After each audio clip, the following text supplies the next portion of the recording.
What's good, Joe? Wanted to give you guys a quick disclaimer about this review before I jump right in on why it's kind of like tiled the way it is.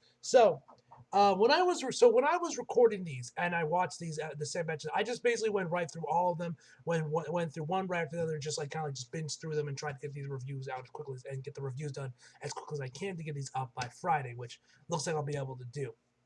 And in this episode, when Kenzo appears, I was constantly praising his dub VA, and as you guys can see in the review, I didn't know he is, and I didn't even bother checking behind the voice actors until after I finished him up. So when after I finished him, I found out he was voiced by William Frederick Knight, who you guys may know as R.I.P from Ghost in the Shell. So I was like, oh, okay, that's cool. But when I checked behind the voice actors, it also mentioned that he had a date of death earlier this month on November 8th. I was shocked by this because, and so I checked like other sources to make sure it was legit, and the VA for Hinata sent out a tweet about his death, how shocked she was, and I was like, damn, he died, bro. Like, and I was just shocked to hear that. So that's kind of why I decided to just title the video way it was, because apparently, at least according to behind the voice actors, this was actually his final role, at least according to behind the voice actors. So yeah. He was a fantastic VA, man. I loved his work in Ghost in the Shell, man. I am definitely curious what's going to happen with Ghost in the Shell. There ends up being another season of SAC 2045. Who they're going to get to recast him. But yeah, R.I.P. man. May he rest in peace, man. William Frederick Knight, he was a fantastic VA. I loved him in Ghost in the Shell. Obviously, you guys have seen the reviews how much I loved him as Kenzo. And yeah, it just sucks, man. Like literally, why in my birth month do we have three people died from three highly profile things that I love? Like, of course, we had William Frederick Knight, who passed away at November 8th. Then, of course, Kevin Conroy passed away. And now just recently lost Tommy from Power Rangers, bro. It's like, why are people from shit I like dying in quick succession in my birth month, bro? This is insane, bro. But yeah, anyway, guys, I've rambled on long enough. Just wanted to give you guys a quick disclaimer why I decided to title the video the way I did. And yeah, man, may he rest in peace, man. Fantastic VA. Kind of shocked I didn't hear about it till now, especially considering I follow so many dub VAs, Toonami accounts, and like just dub accounts in general. I don't know how I just happened to miss it all. But anyway, man, may he rest in peace, man, and enjoy the video.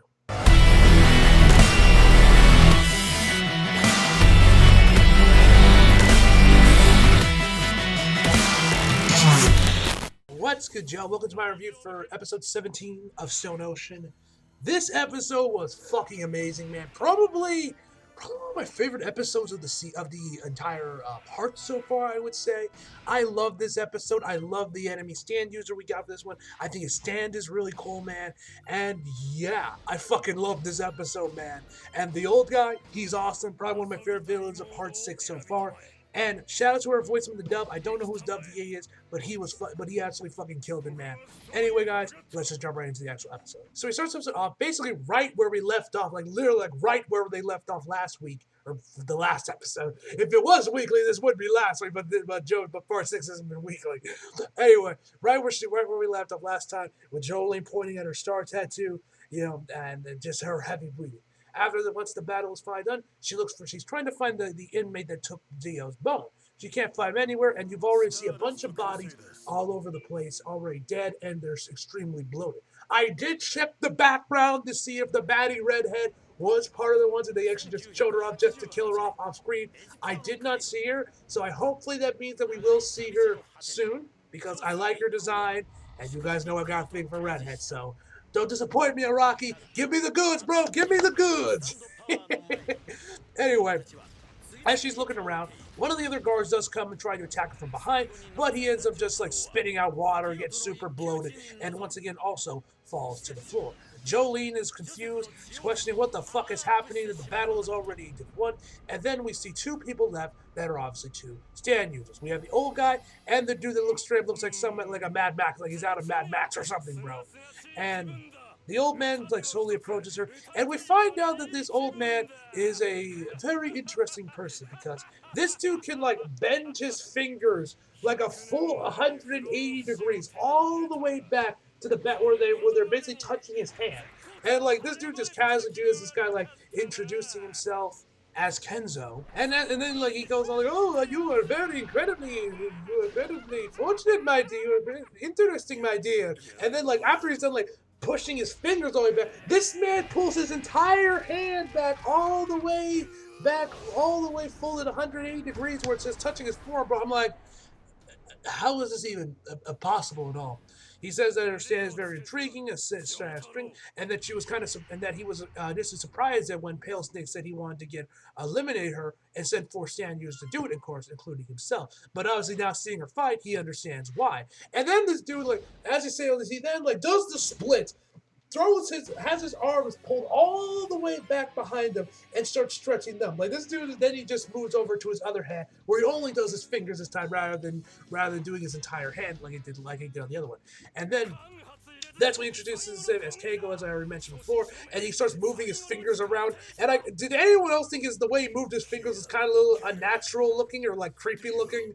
I don't know. Kind of that's just the way it kind of came off to me, just the way he was moving his fingers. It just kind of looked a little off and weird, which is probably done on purpose because the dude's kind of creepy. And says he's 78 years old, and that the secret to good health is 8 hours of sleep, which I'm sure Yoshikage Kira would very much agree with. And urotherapy, I think is what he said, something along those lines. I have no idea what he's talking about.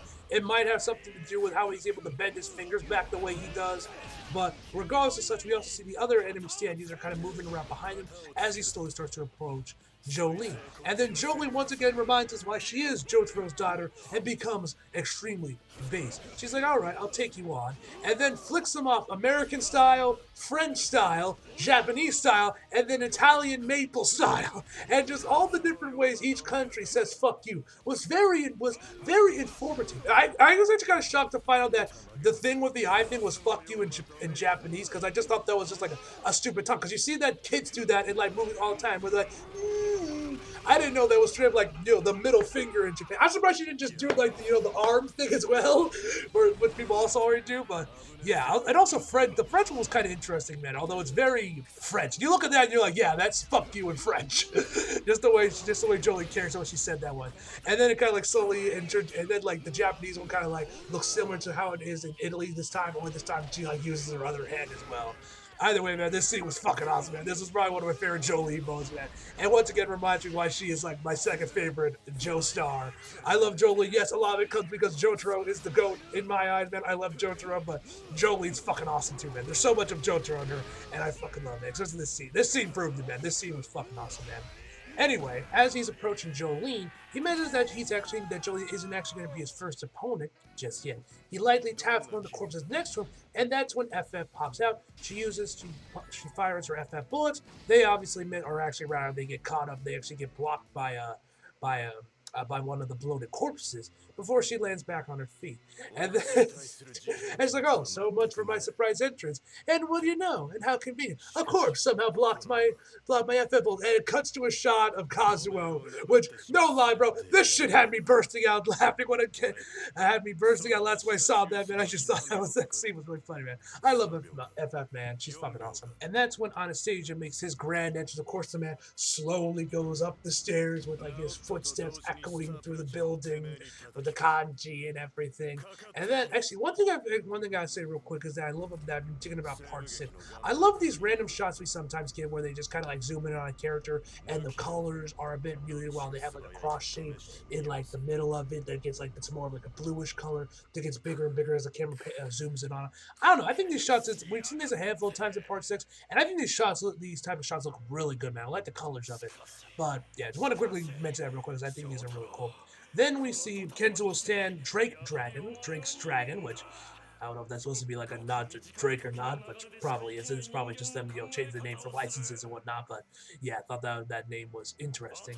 And so FF slowly starts to approach him. We see the dragon statue, which honestly, given this was still back when JoJo was still publishing Weekly Shoujo, I wouldn't be surprised this was meant to be like a little bit of a nod to Shenron from Dragon Ball, because Green Dragon, he kind of looks a little bit like Shenron too. There might have been some crossover with that one. This might have been like a little nod from Araki to about Dragon Ball. Anyway, as GFF starts approaching him, he goes on to like, oh, sweat slowly coming down. Will you open your mouth? And then FF eventually fires her bullets. Of course, she misses them all. FF is surprised that she missed, and he says, and then Kenzo tells her that she's going to drop. She's like, oh, what are you talking about? What is my jam, bro? What are you on about? And so that's when he just runs into her, shoves his entire hand down her throat, basically. And he mentions something like he like cracked like one of her vertebrae. I don't know, bro. I think he like said like CF or C6 or something. Whatever. It looks like he like cracked one of her vertebrae. And you and like we get an X-ray of it, and you can see this man's entire hand went down into her throat and and he's like near her like spinal cord. And that's when he starts to engulfs her full of water, making it seem like she's going to drown because of this, and he goes on about how if the lungs still have some air left in them before, if it's like a seasoned person, they can survive a little bit longer, give a little bit more extra air, but a little bit more extra air before they drown. But if they don't have that, it's obviously not going to be a very fun time. And basically what he's doing is basically emulating that FF is drowning while underneath a huge wave, which we then get like that visualized with a giant wave, and FF is trying in there, and then we see her get super bloated like the rest of the criminals as she struggles to breathe, obviously, as she's drowning. So then, as he approaches Jolene, rather, FF then like pokes her hand through her like throat, causing a hole to open up, getting the water out there, so that she's then once again back to normal. He uses his stand again. This time, FF fires again. And once again she misses, but she manages to graze him at least once with one of the bullets. She then like kind of like phases through like the railing, which also looks really pretty cool. Kenzo is shocked by this and demands that FF identify herself, wondering if she's like human or some other type of organism. And then that's when Anastasia basically kind of gives us Kenzo's backstory, where he was the leader of some cult, and that he was charged for, I think it was like 36 murders, and got like over 200 years in prison, multiple life sentences. And what kind of happened was he was a leader of a cult, like I mentioned before, and that eventually as he got bigger and bigger, the police and the FBI started taking notice of it. So he brought him along with his followers into this building, where he basically drugged them all and then burned the building down to kill everyone. But somehow he managed to survive through blind luck, although this could have also been from his stand, given how we find out his stand works. Although we don't, although because of, and also, this one thing I want to say real quick. Because Kenzuo, what his stand is, I wouldn't be surprised if that he actually is an actual stand user, and he isn't solely getting a stand through the CDs. It seems like he might be an actual stand user rather than someone that's getting the stand through the CDs. We don't know yet for certain. He might end up being one of the CD users as well. But given his backstory how his stand works, I wouldn't be surprised if he's like a legitimate stand user. Which also one thing also that that Anastasia mentions is that apparently he's a psycho that likes to drink his own piss. So yeah, that was weird. But anyway, as I was saying, back to his backstory real quick, I just had to mention that real quick because that really stuck out to me. We said he liked to drink his own piss. Where through blind luck, some of the building of the walls of the building managed to collapse in such a way that it actually kind of protected him from the fire and the smoke. So he was the only one that survived when the cops investigated, and of course they found him almost on death's door, basically. And by that point, FF is back on her feet. And this is when Kazuo realizes that there's something wrong with her, where he sees that what's going through her veins and blood and through her body and everything isn't blood, but something else entirely. So he questions whether or not that if this is the work of her stand or of another organism entirely. Obviously, we know that's the work of a stand, I guess, because she is a stand. But regardless of such, he doesn't know that. Once again, Kazuo presents his stand, and it's pointing, I think it was like west southwest, if I remember correctly. He does like this weird like sliding crab walk thing before the stand just disappears. Everyone's wondering where it is, and then we see the arrow of the stand slowly get closer and closer to FF before they finally notice that it's there, and FF fires at the stand. The stand starts fucking talking. Yes, the dragon starts talking. It's like, hey man, hey, I'm not your enemy. Your enemy's the old man. Don't start shooting at me. I'm an illusion. You can't hurt me. Focus on the old man. So then she starts firing a flurry of punches at Kazuo, but Kazuo easily blocks small. And then Kazuo decides to feed the dragon his arm, and then which ends up like cutting off like his like arm off there with like this like rainbow colored black stuff where his arm should be comes off kind of liquidy. It honestly looked a lot like what happens with FF, honestly.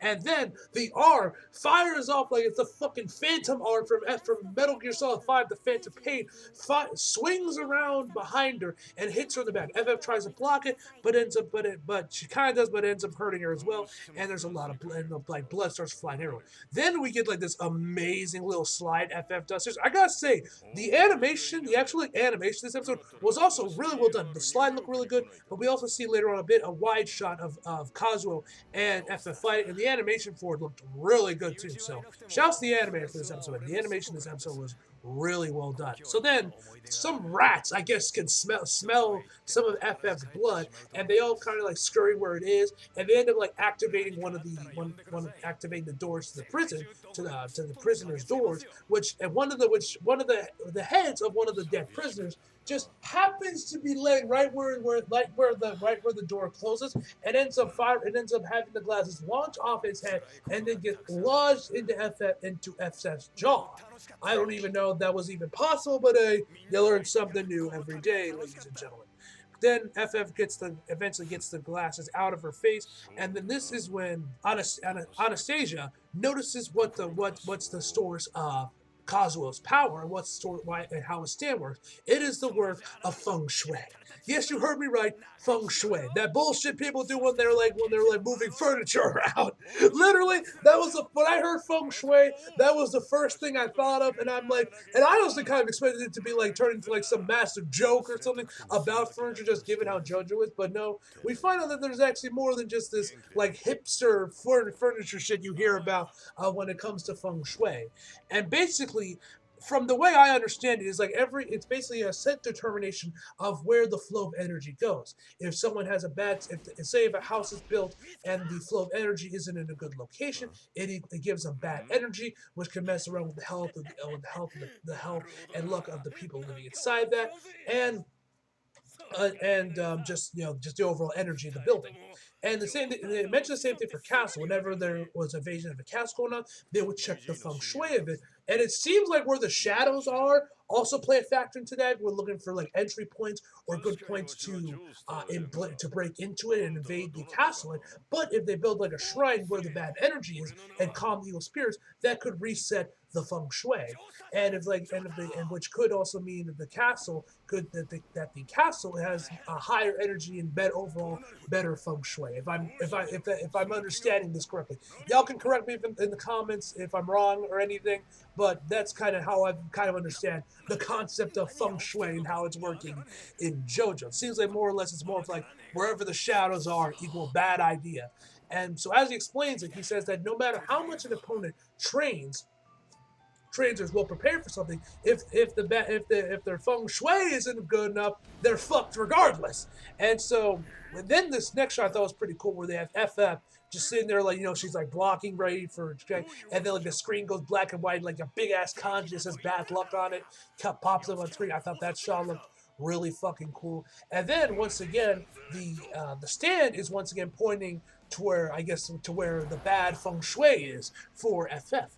And that's when Jolene tells her to keep Kazuo away from his stand. If he doesn't touch the stand, that could make him easier to handle, and of course be able to defeat him. And then as Drake's dream is like moving around FF looking for like the bad feng shui. This I thought was pretty fun because earlier in the episode Kazuo tells Drake's dragon to shut up and not tell her what's going on and like how his stand works, because obviously why would you let your opponent know what your stand is if you have the element of surprise on your head? Obviously, but Drake's dragon doesn't seem like he's like completely in line with Kazuo, and he kind of has like more of a sentient. He's more of his own person. He's not so much beholden to him, because he straight up calls him, shut up you decaying mummy, feng shui is for everyone. So it seems like he's more neutral and kind of just helps everyone, but he's just connected to Kazuo. It seems like how this stand works. So then the dragon straight up tells FF where the unlucky spot is, and he says it's like right here around your left ear, and that her lucky yellow and like her lucky color is yellow, and her charm is a picture of a goldfish for some reason. Don't know why a goldfish. Maybe it has to do with water. I don't know, but he tells her where the spot is. They continue on fighting with Kazuo. Kazuo ends up landing and wrapping himself around her arm, wrapping around her leg. Excuse me.